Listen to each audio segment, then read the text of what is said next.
Salut à tous. Salut, bienvenue dans cette vidéo un peu hors série même. Ouais, c'est hors série. Ouais, alors je sais pas si vous avez remarqué, mais on est au mois d'octobre. Et qui dit octobre Qui dit octobre dit Noël. Bah non. La Saint-Valentin. Non plus. Bah, ce serait pas le truc avec les crânes là et tout ça Oui, là. les citrouilles. Les citrouilles, ouais, tout ça. Pâques, c'est ça. Voilà. Non, bon, en tout cas, Halloween, hein, ouais, bravo, vous avez bien deviné, bravo. Ils vont pas sonner à la porte pour avoir les bonbons là? Bah non, parce qu'en fait, cette vidéo, on la tourne de mi-octobre. La magie du, Voilà, du tournage. Voilà. Alors du coup, qu'est-ce qu'on va faire aujourd'hui, ma chère Alexandra? Aujourd'hui, nous avons fait une petite sélection, un top 5 de jeux spécial Halloween, on va dire ça comme ça, enfin de jeux que nous, on a dans notre ludothèque. Voilà, c'est ça, je précise, c'est des jeux de notre ludothèque. De notre ludothèque, oui, parce qu'effectivement, il y aurait peut-être des jeux qui il y en a peut-être plein. Genre les demeures de l'épouvante, voilà. Ces trucs comme ça, qui iraient peut-être mieux pour Halloween, mais nous, on les a pas. Voilà. Donc du coup, nous, on a fait notre sélection dans notre ludothèque d'un top 5 de jeux d'Halloween.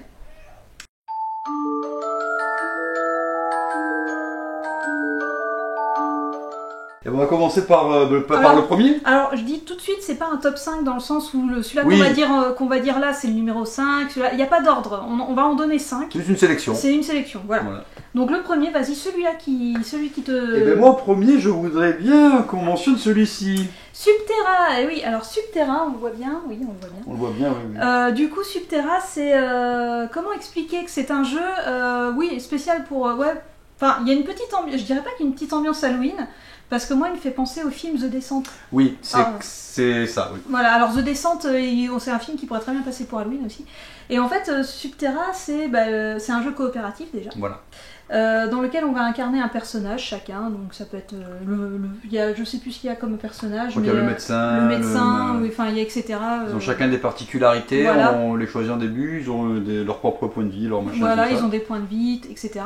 Et en fait, le but du jeu, c'est qu'on va avoir un nombre de points d'action à dépenser pendant notre tour. Donc on va pouvoir faire courir, etc. Et en fait, explorer surtout. Et en fait, c'est un jeu où la carte, on va dire ça, il n'y a pas de plateau, c'est des petites tuiles qu'on va rajouter au fur et à mesure. Faut construire la carte. Voilà, faut construire la carte. Alors, il faut une très grande table par contre, parce que ça peut être énorme. Oui. Voilà. Et donc, du coup, voilà, on va mettre des tuiles au fur et à mesure qui vont peut-être des fois être des cul-de-sac, des fois être des embranchements. Du coup, ça va changer parce qu'il y a mince, on se dirigeait vers un endroit et du coup, non, on va faire demi-tour et tout. Et du coup, avec des événements aussi. Avec des événements, ouais, parce qu'il va y avoir des éboulements, des inondations, des gaz toxiques, des trucs comme ça. Mais surtout, et c'est pour ça qu'on l'a choisi pour Halloween, parce que quand je disais que ça me faisait penser à The Descent, c'est que bien sûr il y a ce qu'on appelle des horreurs dans ce jeu, c'est-à-dire des créatures qui vivent sous terre et qui se mettent à vous poursuivre. C'est-à-dire que le but du jeu, c'est de trouver la sortie, bien évidemment, avant que tout le monde soit mort. De révéler la tuile sortie et d'y aller. Et d'y aller, voilà. Alors, on n'est pas obligé de tous sortir, mais en tout cas, il faut qu'il y ait au moins un survivant qui réussisse à accéder à cette tuile sortie sans se faire tuer par les horreurs, en sachant que, et c'est ça le petit truc que j'aimais bien dans ce film, lapsus, dans ce jeu, c'est que si vous avez des cartes événements que vous allez tirer, et au bout d'un moment, vous allez arriver à la dernière carte événement. Ça ne veut pas forcément dire que vous avez perdu, ça veut juste dire que vous allez continuer votre aventure dans le noir complet. Donc, en gros, vous avez très peu de chances de vous en sortir quand vous êtes arrivé à la fin de la carte. Ça change un peu quelques règles et du coup... Oui, voilà, et donc du coup, vous avez de fortes chances de vous faire bouffer par les horreurs. Voilà, donc en plus, il y a une limite, ça rajoute un peu de piment, hein, ouais, si c'est j'ose ça, dire. De piment. C'est parfait, genre autour d'une table, petite ambiance, petite lumière, coopération, on peut jouer jusqu'à 4, non? Non, 6 joueurs. Oui, parce qu'il y a 6 personnages. Il y a 2 extensions, je crois. En tout cas, 2 je me rappelle, après il y a peut-être eu plus depuis. Oui, il y en a eu, je pense, 2, nous, effectivement, qu'on s'en rappelle. Après, voilà, on les a pas, mais elles existent, voilà. Et c'est plutôt cool. Et donc du coup, non, mais c'est très bien, même à 2, ça passe bien. Voilà.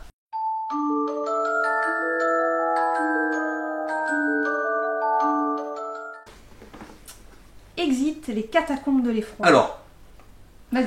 Vous allez me dire, oui, c'est pas un jeu, si c'est un jeu, mais oui, un exit. Ok, alors un exit, mais The Exit pour Halloween, c'est celui-là. Il n'y en a pas 36, c'est celui-là. Pour Halloween, c'est celui-ci. Voilà. Alors, le truc, c'est qu'on peut pas vraiment en parler parce qu'on peut pas spoiler, mais il y a quand même une sacrée ambiance. En fait, nous, comme j'expliquais, on n'est pas trop... Enfin, à la base, on est plus Unlock que Exit. Exit, on est moins fan, sauf moi depuis peu, parce que c'est des jeux que je fais en solo. Mais celui-là, il est différent. Déjà, il est un peu plus long. C'est une aventure en 2 parties, et je peux vous assurer qu'il y a vraiment des bonnes idées dedans, quoi, vraiment. Les catacombes de l'effroi. Il y a vraiment, bon, je vais pas dire quoi, mais il y a un moment donné, où c'est fantastique quoi. Je crois que c'est comme si tu faisais 2 exits d'affilée, dans ces 2 heures l'histoire. Oui, c'est ça. Enfin, je sais pas si c'est 2 heures, mais en tout cas, c'est au moins 1h30 quoi. Et ouais, c'est. On révélera rien du matériel parce que il faut le découvrir, quoi. C'est normal, ouais, c'est parfait, je pense, pour une petite soirée. Ouais, pour une petite soirée Halloween, ceux qui aiment les exits et les escapes. Voilà, c'est vraiment celui-là qu'il faut. Et pour Halloween, bon, il y en a d'autres qui font peur des exits, mais celui-là, il instaure vraiment une ambiance particulière en fait, qui marche très bien pour Halloween. Il y a une énigme. Bon, on en dit pas plus. Sinon, je te connais. C'est combien? C'est une vingtaine d'euros, je crois. Ça, je m'avancerai pas dans les prix parce que je me rappelle plus. Non, mais je crois que c'était, on avait dit, c'était genre x2 le prix d'un exit. Oui, voilà. À peu près, mais c'est un peu, voilà, 18, entre 18 et 22 euros, je sais plus exactement. Peut-être plus quand même. Voilà.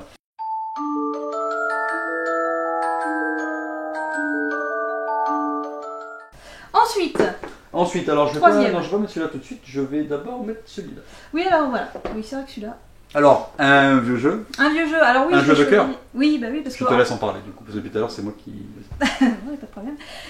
Donc Zombie, alors Zombie c'est la seconde édition, il y a eu 40 000 éditions de ce jeu avec je sais pas combien d'extensions. Et celui-là, ça fait longtemps que je l'ai, mais vraiment longtemps. Et vraiment, vraiment quoi. Déjà, il faut regarder, c'est Halloween quoi. Il y a des zombies, il y a même des cartes qui sont super bien illustrées, très gore. Et ici, on a une extension, mais on n'a pas joué avec. C'était l'extension avec les zombies scientifiques qui luisent dans la nuit d'ailleurs, justement. Ah oui, il y a un feeling subterrain parce qu'on construit aussi sa ville au fur et à mesure. C'est ça, exactement. Et du coup, je vous montre un petit peu, si vous verrez à la caméra, mais bon, on n'est pas sûr que ça se voit vraiment bien. Les illustrations un peu gore, donc attention les enfants. Éloignez les enfants de cette vidéo. Éloignez les enfants, j'essaye d'en trouver des. Enfin voilà, c'est vraiment, ça fleure bon le vieux film de zombies. Bon, après, c'est pas forcément hyper gore, je sais pas si on voit quelque chose ou pas. Approche-toi un peu plus. Ouais. N'hésite pas à t'approcher. Au pire, je ferai un zoom dégueulasse, mais je ferai un zoom quand même. Regardez comme c'est magique. Voilà. Guide-moi au retour. C'est très bien, là. Parfait. Voilà, voilà. Bon, après, c'est pas la plus gore, mais disons que voilà. Et en fait, effectivement, le but, c'est pareil. C'est pas coopératif du tout pour le coup. En gros, il faut réussir à rejoindre l'héliport.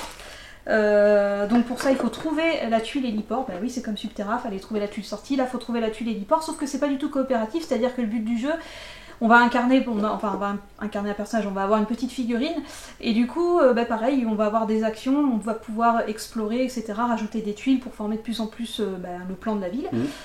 Et à chaque fois qu'on va rajouter des morceaux de la ville, on va aussi faire venir des zombies, de plus en plus de zombies.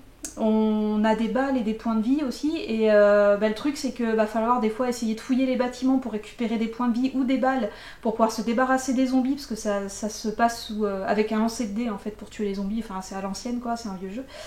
Et du coup, on se retrouve à être poursuivi par des hordes de zombies, mais il faut quand même rentrer dans les bâtiments où il y en a pour pouvoir choper des trucs, parce que sinon on se retrouve vite à court de balles ou de points de vie. Et ensuite, voilà, et c'est surtout un jeu un peu d'enfoiré, parce qu'on peut, le but c'est de pourrir un peu l'adversaire, c'est-à-dire qu'on va pouvoir nous à notre tour faire bouger des zombies aussi. Et du coup, on va les rapprocher de notre adversaire pour qu'ils soient encerclés. On a des cartes aussi dans les mains qu'on va pouvoir jouer, des cartes actions qui vont vraiment foutre la merde, disons-le. Et voilà, et le but, ça va être d'atteindre l'héliport, de tirer l'héliport et d'atteindre l'héliport. Voilà. Là, tu te rappelles de ces parties où tu fais tout bien pour l'héliport, puis c'est moi qui en profite parce que. Ouais, parce que voilà, c'est ça le truc, c'est que en fait. Un bon jeu d'enfoiré. Voilà, c'est que par exemple, c'est pas celui-là qui tire la tuile héliport qui va forcément sortir, ça dépend où on peut la mettre. Et moi, je me souviens d'une partie où j'avais tiré la tuile héliport, ou c'est toi, enfin je sais plus qui l'avait tiré, mais on l'avait mis sur la table. Et j'ai pas eu le temps d'y arriver, en fait, toi tu t'es barré et moi je suis morte. Parce qu'en fait il y a deux moyens de gagner, c'est soit rejoindre l'héliport, soit tuer je sais plus combien de zombies, une vingtaine de zombies, un certain nombre de zombies, en sachant qu'on en perd au cours de la partie aussi. Et j'avais genre 17 zombies à mes pieds, en fait j'ai dans un ultime regain de survie, mais en fait je suis morte, mais c'est pas grave. J'ai balancé une bombe et j'ai tué une masse de zombies. J'avais plein de zombies à mes pieds, mais l'hélicoptère il est parti sans moi. Voilà, avec lui dedans. Donc ouais, ça peut être épique. Ça peut être épique, ouais. Et puis en plus c'est pareil, je pense qu'on peut jouer, ça peut se jouer jusqu'à 6 joueurs, ouais. Donc bon voilà. Ouais, voilà, c'est à partir de 14 ans, bien évidemment. C'est super simple à jouer, c'est super fun et oui, ça met. Je pense pour Halloween, pour le coup, c'est du coup ambiance plus Resident Evil, on va dire. Voilà, on est plus côté Resident Evil que Silent Hill. Silent Hill. Voilà, Bon. mais c'est vraiment le gore. Mais voilà, mais je pense que ça passe vraiment très bien, avec des petits bonbons. Voilà. Là, on est bien. J'essaye de faire des mises en situation. Donc je sais pas si on peut le trouver encore celui-là. Parce qu'en fait, il me semble qu'il y a plusieurs éditions et il y en a encore une, la dernière, c'est pas celle-là, mais il y en a qui sont encore. Il y a une 3e édition, une 4e édition, je sais plus combien d'éditions. Par contre, c'est vrai que récemment, un jeu un peu d'enfoiré aussi sur le thème des zombies qui vient de ressortir et que moi j'avais adoré, qui s'appelait à l'époque La Blonde, la Brute et le Truand, qui vient d'être ressorti très récemment sous le nom de Lockdown. Et ça pareil, si vous pouvez l'acheter pour Halloween, c'est trop bien. Par contre c'est un vrai jeu d'enfoiré par contre, hein. Pour le coup là vous n'allez pas vous faire des amis. Et c'est un peu le principe, voilà, c'est comme le film Zombie, c'est le 2e je crois de Romero, où ça se passe dans un centre commercial. Et en fait vous êtes coincé dans un centre commercial et effectivement il va falloir essayer de s'en sortir quoi, tout en essayant de faire plonger les autres. Enfin c'est vraiment sympa à essayer, mais il joue à 3 donc on l'a pas, c'est pour ça. Ouais, parce que nous on est 2. Bah oui.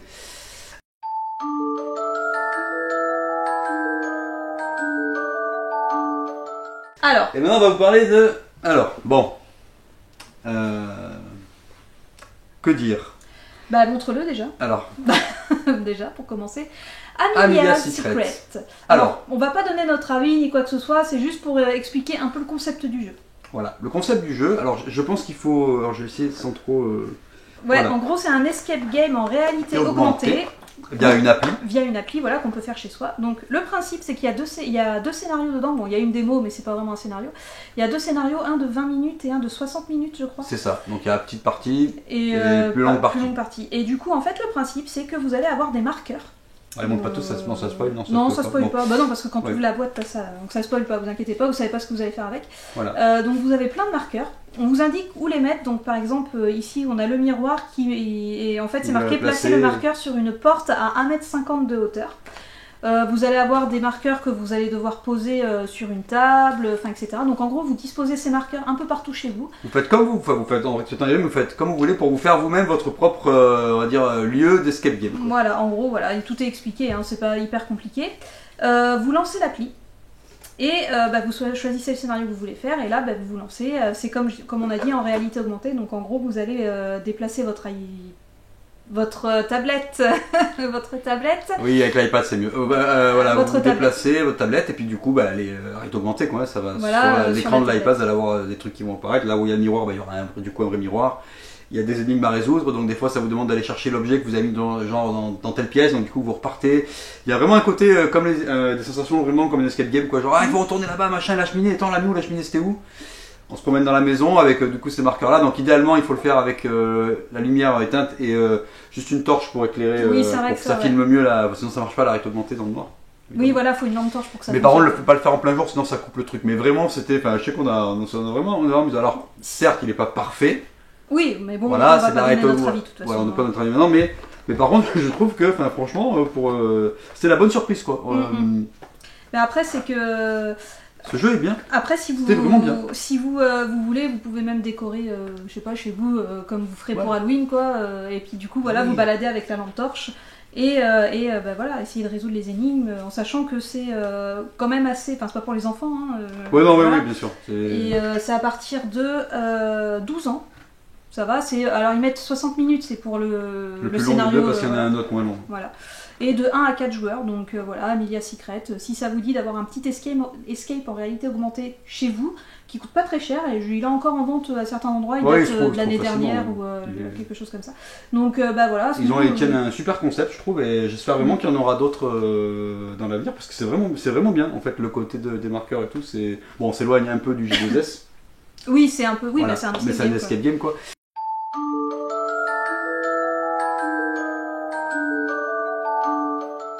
Et donc le dernier de notre liste, qui n'est pas un top dans un ordre, vous avez compris, Mystery House. Alors oui, comment vous expliquer le concept de Mystery House? C'est pareil, c'est un escape game, on va dire. Mais, voilà, c'est marqué derrière, merci. C'est la toute première escape room 3D dans une boîte. Alors, comment cela se fonctionne-t-il, si je puis dire? En fait, en gros, hop là, dedans. Et donc du coup, en gros, vous allez vous retrouver avec ça. Mais qu'est-ce que ça peut bien être, ce truc? En gros, ici, vous avez des petites fentes, hein, voilà. Et donc, le Mystery House est fourni avec 2 scénarios, qui sont ceux-ci. Le Seigneur du Labyrinthe et Portrait de famille. Bon, Portrait de famille est peut-être plus Halloween friendly que le Seigneur du Labyrinthe et encore ça, c'est plus fantasy. Voilà. Et bien, du coup, comment ça fonctionne? En gros, vous avez des petites languettes dans cette boîte. Juste pas bon, après, voilà, on va pas trop montrer exactement. Et en fait, vous allez devoir les mettre dans un certain... vous allez... C'est une appli qui te dit... Non, mais c'est marqué là, en fait, il y a des Ah oui, c'est le numéros. numéro, ouais, tu le places. Ouais, voilà, vous placez les languettes et en fait, ça va vous donner une sorte de décor. Ça sera en fait du coup visible au travers des trous là. Hop, vous placez des languettes ici là. On va en placer une pour voir. Voilà, hop, vous allez placer une languette ici, ça va vous donner un décor et puis du coup vous allez faire un décor avec toutes ces languettes et au fur et à mesure vous allez résoudre des énigmes, vous allez retirer des languettes. Via une appli. Via une appli, ouais, effectivement. Ramasser des objets, utiliser des objets sur des trucs pour explorer le machin, le tout toujours en regardant à travers. En fait, il y a le côté vraiment. Je regarde à travers le truc pour voir. C'est vrai que ouais, du coup voilà, et donc en gros ouais, il y a une appli et vous allez devoir aussi utiliser des cartes objets, etc. Combiner des objets. Voilà, trouver c'est un escape game quoi. Donc voilà, résoudre l'énigme en entier et effectivement il y a cet aspect un petit peu. Alors il y a 2-3 petites choses, c'est qu'effectivement pour y jouer, déjà faut pas être plus de 2 parce que sinon c'est très compliqué, ou alors 4 on va dire, chacun regarde un côté à la limite, mais bon. Mais en règle générale 2 ça suffit et toujours mettre la boîte en hauteur. Surélevé. Parce que si vous la mettez à même la table, vous allez vous casser le dos. Voilà. Alors du coup, en gros, vous allez tourner le truc comme ça, regarder. Idéalement une petite torche, c'est quand même cool pour regarder. Une petite torche. Je vois un truc marqué sur le mur, qu'est-ce que c'est? Ah, fais voir, tac. Et du coup sur l'appli on a un système d'interaction, je ne vais pas le décrire là, mais c'est très point and click. Voilà, ouais. Dans l'approche. Et du coup, avec une petite, c'est vrai, avec une petite lampe torche, c'est comme ça qu'on avait fait le tout premier et tout. On avait vraiment l'impression de rentrer dans une petite maison miniature de poupée ou je sais pas trop quoi. C'est ça, c'est exactement ça. Il y a un côté. Et moi, je juste mentionner pour montrer à quel point on a vraiment eu le coup de cœur là-dessus, c'est que genre on est allé à la boutique de jeux de société, à laquelle on va, donc il y a jeu sur Salon de Provence, très bonne boutique de jeux de société. Oui, pardon. J'étais en train de réfléchir à autre chose. Et donc du coup on dit il y a ça machin, vous voulez tester. Donc on l'a testé, on a fait ce scénario là en fait, le Seigneur du Labyrinthe. Donc il y a 2 scénarios dans la boîte de base. On a commencé ce scénario là, un petit peu le début. On a dit ok, on essaie, on dit ouais machin. Ok, on a dit c'est bon, stop, on arrête là, on part avec la boîte, c'est fini. Ouais, on a voulu pas trop se spoiler. Voilà, on s'est dit c'est bon, on le fait à la maison tranquille et c'est vraiment trop bien quoi. Ah oui. Vous avez aussi le niveau de difficulté parce que chaque scénario a des niveaux de difficulté. Par exemple, Portrait de famille, c'est un niveau de difficulté 4 sur 5. Et le Seigneur du Labyrinthe, un niveau de 3, voilà, 3 sur 5. Donc ça, Mystery House, pareil, c'est comme je vous dis, plutôt portrait de famille qui marche bien avec Halloween. C'est plutôt celui-là qui marcherait bien. Voilà. Mais du coup, vous l'avez dans la boîte de base, si vous achetez la boîte, vous avez les deux. Vous avez les deux. Donc voilà, c'est tant mieux. Et comparé à ce que certaines personnes disaient, 2, je trouve que pour le prix, etc., je trouve que c'est quand même très bien. Hein. Surtout que, forcément, vous avez compris que ça marche sous forme d'extension, parce que il n'y a pas que ces 2 scénarios qui sont sortis. Il y en a eu 2 autres qu'on va juste vous montrer. Sont là, donc dans l'ordre, Retour à Tombstone, donc dans un mode western un peu, western fantôme. Oui, western quoi. Voilà. Et Perdu dans l'espace, donc Perdu dans l'espace, ça se passe dans l'espace. Donc les deux sont difficulté 2, donc sont plutôt 5, 2 sur 5. Et ils sont vachement bien, c'est une dizaine d'euros je crois, l'extension. Ouais. Moi j'avais préféré Perdu dans l'espace. C'était mieux Perdu dans l'espace, c'était bien, c'était super. Mais lui là aussi, lui était bien aussi, il était très bien aussi. Voilà, c'est sympa. Ils sont pas sortis de suite, quand c'est sorti un peu après. Et du coup là on attend encore la suite. Est-ce qu'il y en aura d'autres? Alors oui, moi j'ai la réponse. Et la réponse c'est quoi? Et la réponse c'est qu'il y en a un autre qui sort pour 2023. Qui va sortir pour 2023. Voilà. J'avais demandé à Gigamic parce que comme on attend avec impatience ces extensions parce qu'on est en manque de Mystery House. On est en manque de Mystery House. J'avais posé la question à Gigamic et ils avaient dit qu'il y en avait un qui était en préparation pour 2023. On est content, du coup c'est super. Donc ils n'ont pas laissé tomber, vous pouvez l'acheter, vous avez déjà les 2 scénarios, plus 2 extensions, plus une autre qui arrive en 2023. Allez-y, si vous ne l'avez pas encore, vous avez de quoi faire si vous l'achetez. Puis c'est original, c'est super, le concept super original, vraiment bien. Donc voilà, donc ça c'était notre dernier. Voilà, c'est le dernier de la sélection. Voilà, donc nous, comme je vous ai dit, c'est ceux qu'on a préféré faire parmi tous les jeux un peu horrifiques qu'on a, qui pourraient marcher pour Halloween. Du coup, voilà, j'espère que vous avez apprécié cette vidéo. N'hésitez pas à nous dire aussi les jeux que vous allez faire pour Halloween, si tant est que vous allez faire des jeux pour Halloween. Voilà, ça nous intéresse, peut-être que ça nous donnera des idées. Voilà. Peut-être. Et sur ce, on vous souhaite un joyeux Halloween. Joyeux Halloween, ne mangez pas trop de bonbons. Voilà. Salut, à bientôt.